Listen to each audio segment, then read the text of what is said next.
রমাদানুল করিম একজন মুমিনের জন্য আমল এবং ইবাদতের ভরা বসন্ত। বছরের অন্য সময়ের আমল এবং ইবাদতের ঘাটতি পুষিয়ে দেওয়ার জন্য রমাদান হলো সবচাইতে মোক্ষম সুযোগ। এজন্য রমাদানকে সবচাইতে পরিকল্পিতভাবে এবং রুটিন মাফিক যদি আমরা কাটাতে পারি তাহলে ইনশাআল্লাহ বিইذনিল্লাহ রমাদান আমাদের জন্য অর্থবহ হবে এবং আমাদের সারা বছরের ইবাদতের ঘাটতি পুষিয়ে নিতে সহায়ক হবে। আর সেজন্য আমরা আজ রমাদানের 24টা ঘন্টা কিভাবে কাটাবো সে প্রসঙ্গে একটি রুটিন প্রস্তাব করব ইনশাআল্লাহ বিইذনিল্লাহ। রমাদানের রুটিন প্রসঙ্গে সর্বপ্রথম যে সময় নিয়ে কথা বলবো তা হলো সাহরি খেতে ওঠা বা ভোর রাতের সময়টা। ভোর রাতে আমাদের উঠে সাহরি খাওয়া এটি সুন্নাহ। কেউ যদি মধ্যরাতে অতিরিক্ত খান বা শুরু রাতে অতিরিক্ত খান এবং সাহরিতে তার খাবারের চাহিদা নাও থাকে, তারপরও সাহরি খাবার জন্য উঠা এটা সুন্নাহ এবং গুরুত্বপূর্ণ।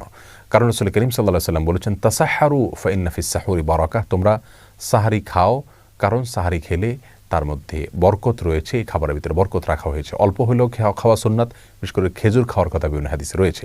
আমরা সাহরিতে আর যাই খাই একটা করে খেজুর অন্তত খাবো। সাহরি খেতে যখন আমরা উঠবো, কমপক্ষে সাহরি খাওয়ার আগে আধা ঘন্টা যেন আমরা সময় পাই, সেভাবে আমরা উঠবো। কারণ একজন মুমিনের কাছে 24 ঘন্টা সময়ের ভিতরে সবচেয়ে গুরুত্বপূর্ণ সময় হলো ভোর রাতের সময়টা। কারণ এই সময়টাতে আল্লাহ সুবহানাহু ওয়া তাআলা দুনিয়ার আসমানে নেমে আসেন এবং বান্দাদেরকে ডেকে ডেকে তাদেরকে ক্ষমা করে থাকেন, তাদের চাওয়াগুলোকে মঞ্জুর করে থাকেন। আল্লাহর নৈকট্য অর্জনের জন্য সবচাইতে মোক্ষম সময় হলো এটি। এজন্য তাহাজ্জুদের সালাত, যত নফল নামাজ আছে তার ভিতরে সবচাইতে গুরুত্বপূর্ণ নফল নামাজ। তাহাজ্জুদের নামাজ বছরের অন্য কোনো সময়ে আমরা এত গুরুত্বের সাথে হয়তো পড়তে পারি না।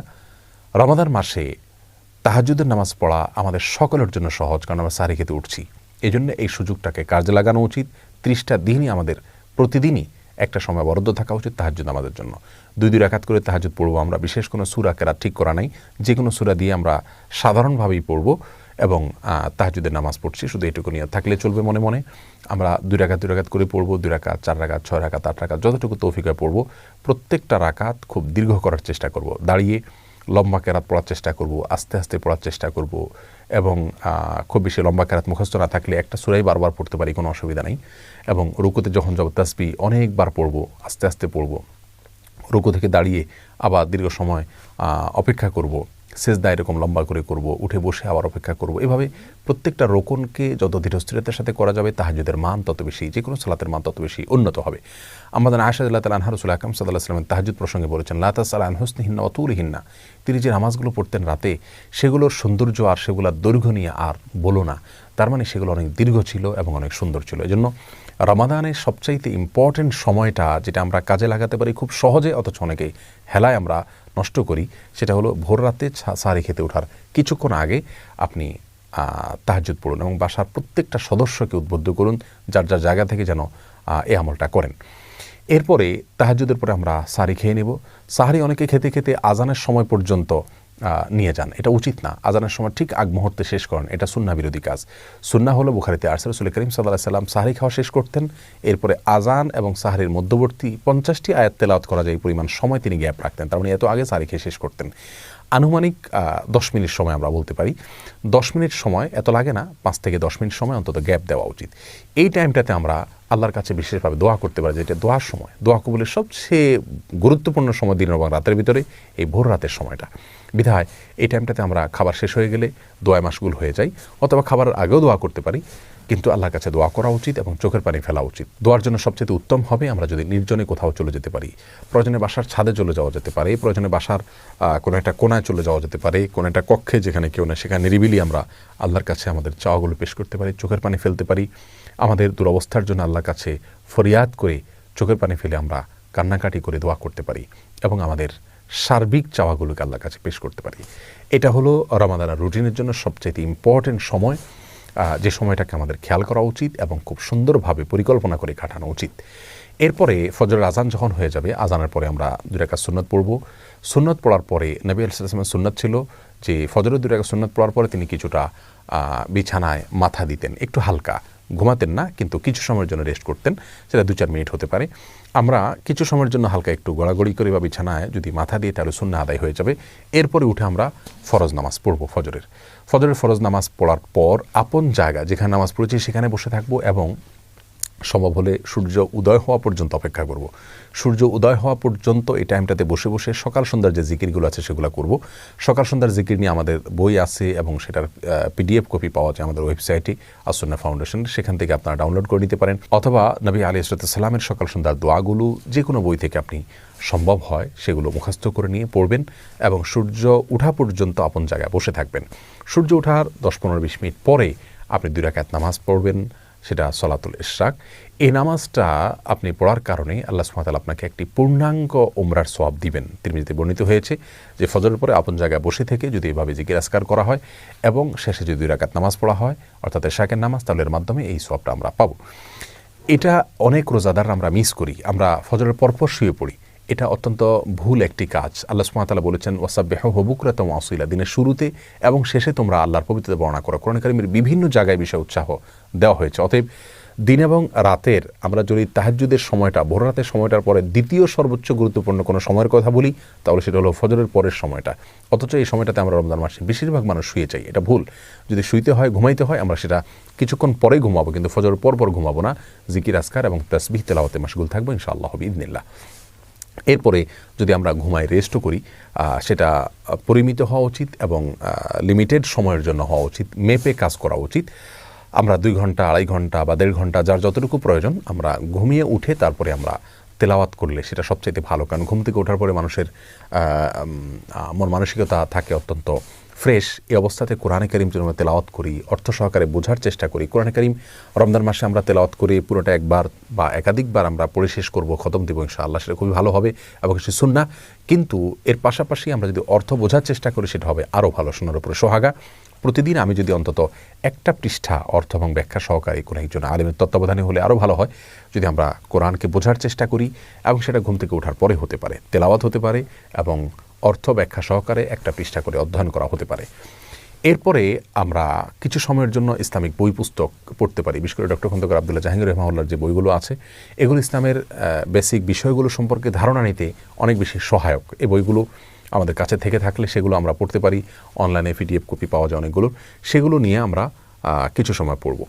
এরপর যখন জোহরের আজান হবে বা জোহরের ওয়াক্ত হবে, জোহরের এখানে 2 রাকাত নামাজ আছে, জাওয়ালের নামাজ বলা হয়, বুখারীতে আসছে, বিভিন্ন হাদিসের কিতাবে আসছে। এই নামাজটি প্রায় বিলুপ্তির পথে, আমরা আলোচনায় এটার ভুলে গেছি। সেটা হলো সূর্য যখন আপনার পশ্চিম আকাশে ঢলে পড়ে অর্থাৎ জোহরের ওয়াক্ত শুরু হয় তখন থেকে নিয়ে আপনার জোহরের ফরজ নামাজের বা জোহরের নামাজের আগে আগে যে নামাজটা পড়া হয় নফল নামাজ, এই জহর নামাজ পড়ার জন্য রাসূল আকরাম সাল্লাল্লাহু আলাইহি ওয়াসাল্লাম উৎসাহ দিয়েছেন। যদিও এই নামাজের সময়কাল নিয়ে আরও নানা রকমের কথা আছে, কিন্তু আমরা এটি একটি বক্তব্য, এটার উপর আমল করতে পারি এবং একবার হলেও আমল করতে পারি। রমজান মাসে সেটা করার জন্য সবচাইতে সেরা সুযোগ আমাদের হাতে থাকে সাধারণত। যাই হোক, এই 2 রাকাত নামাজ যদি আমরা পড়তে পারি পড়লাম। এরপরে জোহরের ওয়াক্ত হলে সুন্নাত এবং ফরজ এবং পরবর্তীতে সুন্নাত এবং পরবর্তীতে অতিরিক্ত 2 রাকাত নফল, যেটা অন্য সময় পড়া হয় না, সেটাও গুরুত্বের সাথে পড়লাম। ধীরে ধীরে সাথে প্রত্যেকটা নামাজ আদায় করলাম এবং ফরজ নামাজের পরে 5 ওয়াক্ত সালাতের পরে রাসূল আকরাম সাল্লাল্লাহু আলাইহি ওয়াসাল্লাম যে দোয়াগুলো ছিল সেই দোয়াগুলোকে খুব গুরুত্বের সাথে, আন্তরিকতার সাথে পড়ার চেষ্টা করব। মাসতুন দোয়াগুলোকে যেভাবে রাসূল করিম সাল্লাল্লাহু আলাইহি ওয়াসাল্লাম পড়েছেন, জিকিরগুলো করেছেন, দোয়াগুলো করেছেন, সেগুলো আমরা করব ইনশাআল্লাহ বিইذনিল্লাহ। এরপরে বাকি সময়টাতে আমরা যদি বাসা বাড়িতে অবস্থান করি তাহলে সেক্ষেত্রে বাসা বাড়িতে যারা কাজ করছেন তাদের কাজে একটু হেল্প করব। কারণ রাসূল করিম সাল্লাল্লাহু আলাইহি ওয়াসাল্লাম বাসা বাড়িতে মা বোনদের কাজে, স্ত্রীর কাজে তিনি হেল্প করতেন। অতএব আমরাও বাসা বাড়িতে থেকে কাজে হেল্প করব, সেটাও ইবাদত হিসাবে গণ্য হবে ইনশাআল্লাহ বিইذনিল্লাহ। সন্তানরা তাদেরকে নিয়ে বসতে পারি, একটা সময় তাদেরকে নিয়ে একটা হাদিস পাঠ করে আমরা শোনাতে পারি, পারস্পরিকভাবে পর্যালোচনা করতে পারি, তাদেরকে নসিহত করতে পারি, তাদের জীবন গড়ার জন্য তাদেরকে আমরা উপদেশ দিতে পারি এবং বিভিন্ন সাহাবীদের ঘটনাগুলো তাদেরকে পড়ে শোনাতে পারি। জোহরের পরের সময়টা আমরা সেভাবে কাটাতে পারি। এরপরে দুপুরে একটু কায়ুলা করা সুন্নাত, সম্ভব হলে কিছু সময়ের জন্য আমরা একটু রেস্ট করলাম। সেটা খুব সংক্ষিপ্ত হতে পারে, কিন্তু শুইলে একটা সুন্নাহ আমার আদায় হয়ে গেল। এরপর শোয়া থেকে উঠে আমরা আবারও তেলাওয়াত অথবা অন্যান্য বই পুস্তক পড়া সেগুলোতে আমরা লেগে যেতে পারি। আসর নামাজের পরে মাগরিব পর্যন্ত এই সময়টা খুবই গুরুত্বপূর্ণ, কারণ দিনের শুরুতে এবং শেষে তাসবিহ পাঠ করতে বলা হয়েছে। সন্ধ্যার যে জিকিরগুলো কোরআন হাদিসে বর্ণিত হয়েছে, দোয়াগুলো বর্ণিত হয়েছে, সেগুলোকে আমরা আসর থেকে মাগরিব এই সময়টাতে আমরা করতে পারি। এমনকি এক জায়গায় বসে না থেকে আমাদের ইফতারের আয়োজন করতে করতেও আমরা এই দোয়াগুলো পড়ে ফেলতে পারি যদি মুখস্থ থাকে। আর মুখস্থ না থাকলে সকাল তো সন্ধ্যার যে দোয়ার বই আছে সেগুলো দেখে দেখে আমরা দোয়াগুলো পড়ে ফেলতে পারি। পুরো মাস আমরা দেখে দেখে পড়লে ইনশাআল্লাহ দোয়াগুলো আমাদের মুখস্থ হয়ে যাবে আজীবনের জন্য। এবং সবাইকে উৎসাহ দেব যাতে করে দোয়াগুলো সবাই পড়েন। আর সন্ধ্যায় অর্থাৎ দিনের শেষে আল্লাহ সুবহানাহু ওয়া তাআলার তাসবিহ বর্ণনা করা, এটা আল্লাহ সুবহানাহু ওয়া তাআলার কাছে খুবই পছন্দনীয়, বিধায় সেটা আমরা করবো ইনশাআল্লাহ বিইذনিল্লাহ। আর আসরের পরে মাসনুন দোয়া, যে নামাজের পরবর্তী দোয়া, সেটাও করতে আমরা অবশ্যই ভুলব না। মাগরিবের আজান হয়ে গেলে বা আপনার যখন ইফতারের সময় হবে, ইফতারের সময় হওয়ার সঙ্গে সঙ্গে বিলম্ব না করে ইফতার করব, কারণ ইফতার দ্রুত করা আর সাহরি শেষের দিকে করা এটা সুন্নাহ। এবং নবী আলাইহিস সালাম এটাকে এই জাতির কল্যাণের পূর্ব শর্ত হিসাবে আখ্যায়িত করেছে, বিধায় আমরা সূর্য অস্ত যাওয়ার পর বিলম্ব না করে খুব দ্রুত ইফতার করে ফেলবো ইনশাআল্লাহ বিইذনিল্লাহ।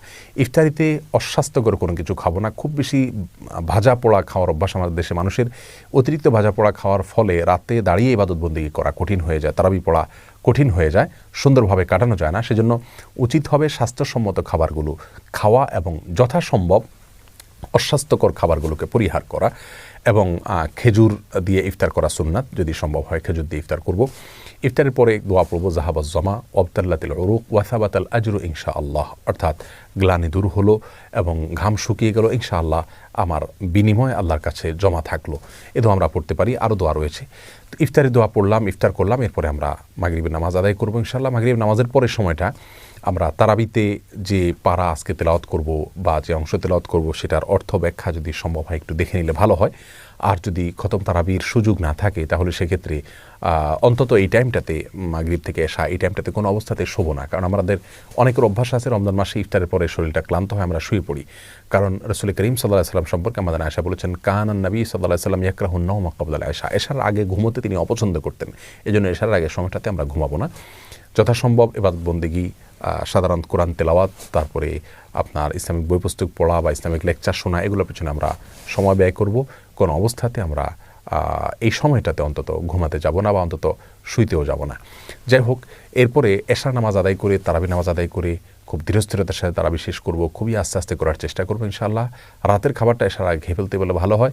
আর যদি এশার পরেও খাই, তাহলে বিলম্ব না করে এশার পরে দ্রুত শুয়ে পড়ব। এশার পরে অন্য কোনো কাজ না করাই উত্তম। কারণ কানান নবী সাল্লাল্লাহু আলাইহি ওয়াসাল্লাম ইয়াকরাহুন নাওমা ক্বাবলা আয়েশা ওয়াল হাদিস বাদা, এশার পরে তিনি কথাবার্তা বলা পছন্দ করতেন না। তবে হ্যাঁ, স্বামী স্ত্রীর কথাকে প্রশংসনীয় বলেছেন, তিনি নিজেও স্ত্রীর সাথে কথা বলতেন, সেটা ভিন্ন কথা।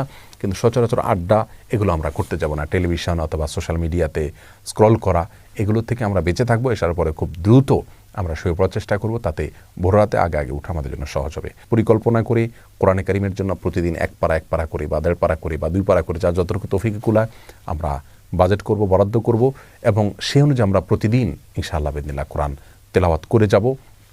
এবং সময় ফিক্স করে নেব যে কোন টাইমটাতে আমি করব। আমি কি ঘুম থেকে উঠে সকালে করব, নাকি জোহরের পরে করব, নাকি মাগরিবের পরে করব, এই সময়টা আমরা ফিক্স করে নিব ইনশাআল্লাহ বিইذনিল্লাহ। আল্লাহ তাআলা আমাদের সকলকে এই রমাদানে বেশি থেকে বেশি, উত্তম থেকে উত্তমতর ইবাদত করার তৌফিক দান করুন। আর সবচেয়ে গুরুত্বপূর্ণ বিষয় হলো রমাদানে গুনাহ থেকে বেঁচে থাকা, কারো গীবত পরচর্চা যেন না হয়, টেলিভিশনে মোবাইলে হারাম কোনো জিনিস যেন দেখা না হয়, শোনা না হয়, এই বিষয়গুলোর প্রতি খুব বেশি খেয়াল করব। তাকওয়া চর্চাই হলো রমজানের সিয়ামের সবচেয়ে বড় উদ্দেশ্য। আল্লাহ তাআলা আমাদের সকলকে সেই উদ্দেশ্য সাধন করার তৌফিক দান করুন। রমজানের প্রত্যেকটা মুহূর্তকে সঠিকভাবে ভালোভাবে কাটানোর তৌফিক নসিব করুন। মা বোনরা যারা কাজকর্ম করবেন, রান্নাবাড়া করবেন, এর ফাঁকে ফাঁকেও তারা তাসবিহ, তাহলিল, জিকির এগুলো চালু রাখবেন। কারণ বিনা উযুতে তাসবিহ তাহলিল করা যায়, দুরূদ পাঠ করা যায়। যে সমস্ত জিকিরগুলো বিশেষ করতে উৎসাহ দেওয়া হয়েছে কোরআন এবং সুন্নাহ নির্যাস, যেগুলো যেমন দুরূদ, ইস্তেগফার, তারপরে দোয়া ইউনুস এবং ইয়াদাল জালাল ওয়াল ইকরাম, এরকম আরও অনেকগুলো দোয়া আছে। সেগুলোকে আমরা চলতে ফিরতে, উঠতে বসতে সবাই করতে থাকবো। আল্লাহ তাআলা আমাদের সবাইকে তৌফিক দান করুন।